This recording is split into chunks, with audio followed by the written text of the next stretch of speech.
Today's video is going to be about using WLED and this toy factory that I recently printed from a person called FULV. He's got his own Patreon page, and you can also buy the print on Cults 3D and other websites. This is a fairly complicated print, and I decided instead of using individual LEDs, I'm going to do some strip lighting in this and try the WLED project out, because in this particular design I want to call this like three zones. The first zone is this mosaic down here, where I want that doing a certain pattern. And then the factory, I'm going to call that zone 2. I wanted that to be its own set of lighting. And then this thing here, I wanted that also to have its own LED type of effects going on. So WLED is a perfect project for this, and I'm going to go through the basics on how to get this set up, because this is a really nice design. It even has a working conveyor belt where the toys go over it, and this deserves to have WLED on there to light this project up. So I'm going to go over some of the settings and how to get this done today. Okay, with the lid off the toy factory, I set the WLED setup for 3 segments. The first segment is the base here, the mosaic as he refers to it. The first segment has 33 LEDs in it. I started the segment here, goes around. You're going to have to clip some of that gold base off. He didn't leave any room in here to connect this through. So you have to take like a Dremel tool and cut this out so that the strip can easily go along this line. And then the strip ends over here. So it starts here, it ends here. Then there's 3 wires soldered to that strip that then are going to power the second segment. The second segment is this tower that's going up. And if we turn this around, the tower starts over here. The motor is sort of blocking it a bit. Anyway, it goes around. This is where the second segment ends. Then these set of wires are going back to the front of the piece. These are those 3 wires, and they're going up to this here. And then it ends here. So this is the end. Now it's very important when you do this WLED, and in general in any strip lighting, you have to follow the arrow. There's an arrow on the strip, and we'll get that out right now so you can see it. You can see that little arrow in the center there.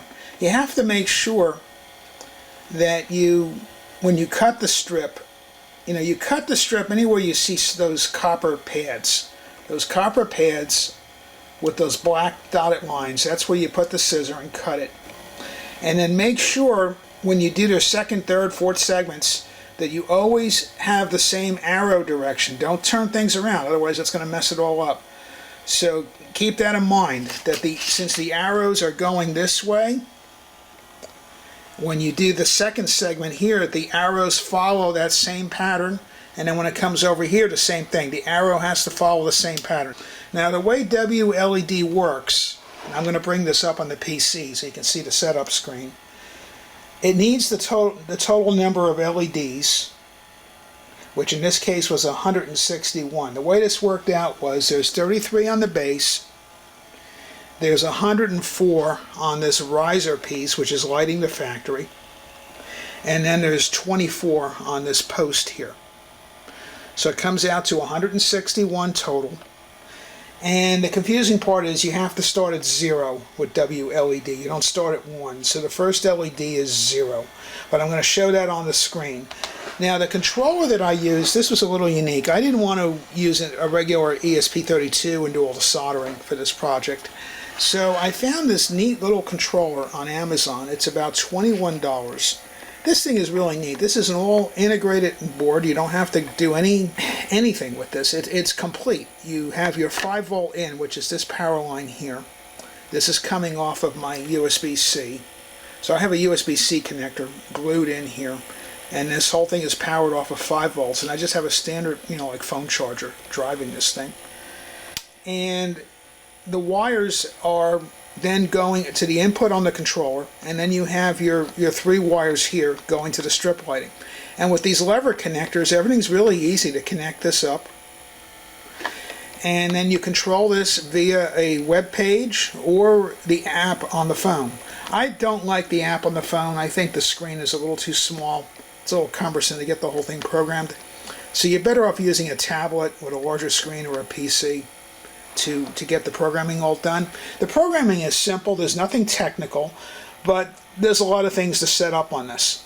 And I'll go through some of the setup options. So once you have your WLED on your network, where you pick the SSID and the Wi-Fi password, you have that set up, you're going to go to the IP address on your PC, or you can use the app on your phone. But in my case, I like the PC setup. I think it's a lot easier than a small screen on the phone.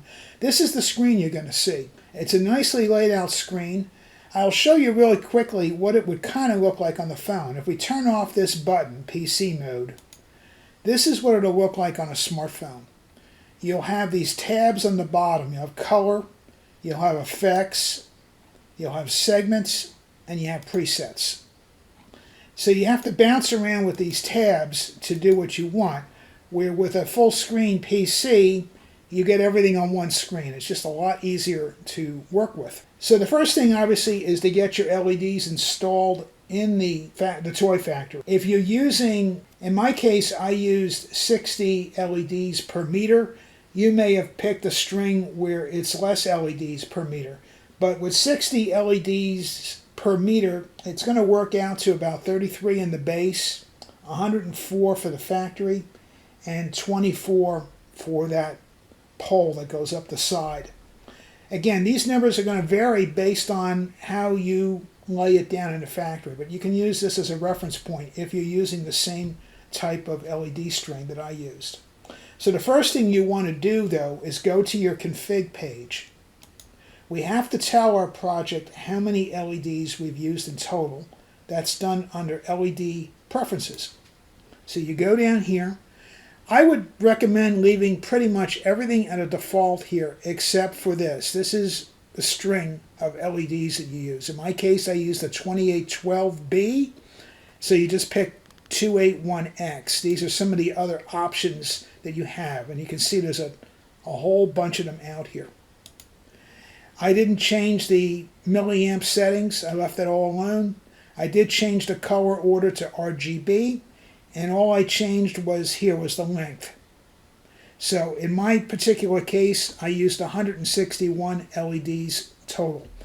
And the rest of these settings, I left at the standard default.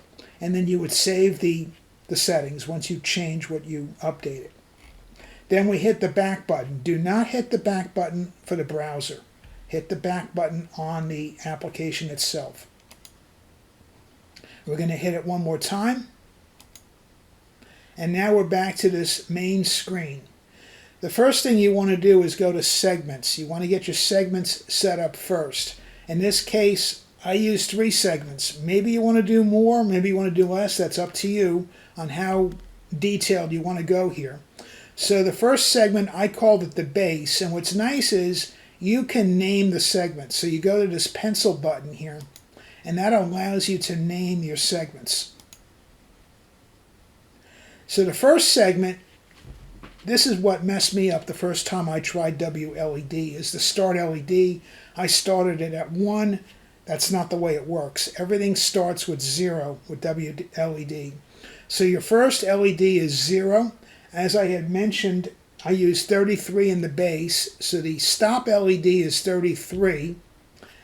Since it started at 0, it's really the 32, but in this case you go to 33 the way this application works. I didn't mess with the offsets or grouping or spacing, and then you hit the check button here to update this. That saves these settings. You can adjust the brightness for this segment right here with this slider. You can also turn this on and off with that power button. So now you want to do your second segment. I called it factory. And again, you hit the pencil button and you can name it. If you don't name them, they're going to be called segments 1, 2, and 3. Gets a little confusing, so I would recommend naming your segments. So now in this case, this is the part that I got confused at the first time I used WLED. The stop and the start are going to overlap. So if you stopped at 33, you're going to start at 33. You would think that if you're stopping at 33, the next one will be 34. It's not the way this setup works. So whatever you stop at, you start at. So I said I used 104 LEDs for the factory, so 104 plus 33 is 137. Again, no offset, no grouping, no spacing. Hit the update button to store it out. And then coming down to my last segment, which I called shoot, that's that little pole on the right side. I started at 137. Again, because you're ending at 137, you're going to start at 137. And this will be the total number of LEDs that you had on your project, which in this case was 161. And then you hit the check button here to save that out. Once you've got your segments done, now you can go and start tuning the segments for what the look, the color, the speed, all of those different things. This will take a bit of time. It's going to be based on what you want it to do, and there's a lot of different options here to pick from. So you're going to spend quite a bit of time looking at quite a few of these different samples out here on how you want that effect to look. So the way it works is make sure your segment is highlighted correctly. So if we want to highlight the factory, now these options will affect the factory for the effect and the timing.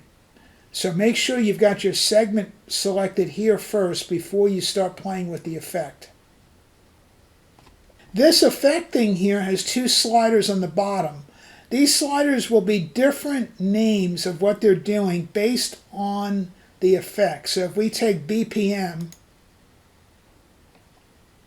all you get is an effect speed. If we pick something like Ripple Rainbow, you get two sliders. You get an effect speed and you get a wave. If we pick like puddles, you get a fade rate and a puddle size. So depending on the effect, these sliders have different meanings to them as to what it's going to do. So play around. I'm not going to go through all these options here, but there's a ton of them here to play with. There's probably something that's going to fit your need as to what you want to do. And then when you're done with your segment, you can move to your next segment and change the options you want. You can also adjust the colors over here and play with the different color cycles. There's quite a few to pick from. There's just a ton of options here. It's amazing how controllable this project is, and it's all free. The actual software is free. So if you don't want to buy that board that I bought from GLEDOPTO, you can go out and get an ESP32, and you're going to need a couple other components, a couple capacitors and so forth, but you can build your own board and then download the software and upload it to the board. And the software itself is free.